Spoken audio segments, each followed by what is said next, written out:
So we got a question over from Obsessed Home Theater asking, what is the difference between those two keyboards? I think it'd be best to show you though, so you can better understand. So I'm going to run across these three boards.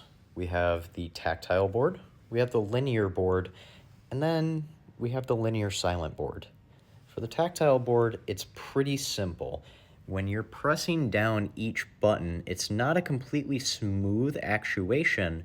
Rather, about a quarter to halfway down, you can feel a slight bump that happens. And you can see my finger moving a little bit quicker as I'm going through the motion and not smoothly going up and down. That's because I'm going over that tactile actuation right there. There's a set gram force that happens right there, but that's a basic understanding, and that is also why it has such a deep and thocky tone, because part of that actuation is heard during such.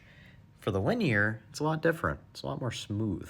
This guy feels like butter from top to bottom, and the only big difference being that this is much smoother and it doesn't take any extra force. So this is rather just a gram force on getting the switch actuated. And this has a nice, not as deep tone, but still noticeable. And on the far right, these guys are a little special.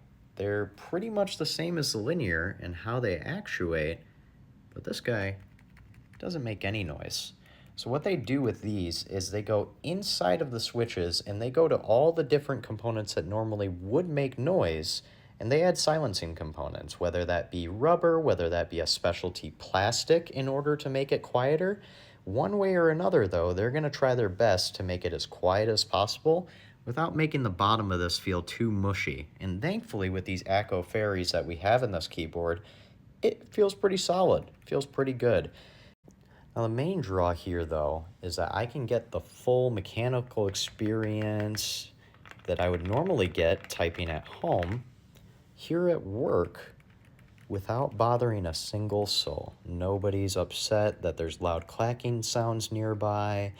Nobody's getting overwhelmed or needing to put on headphones or anything like that, because this is just as quiet as the Mac keyboard that's right next to me.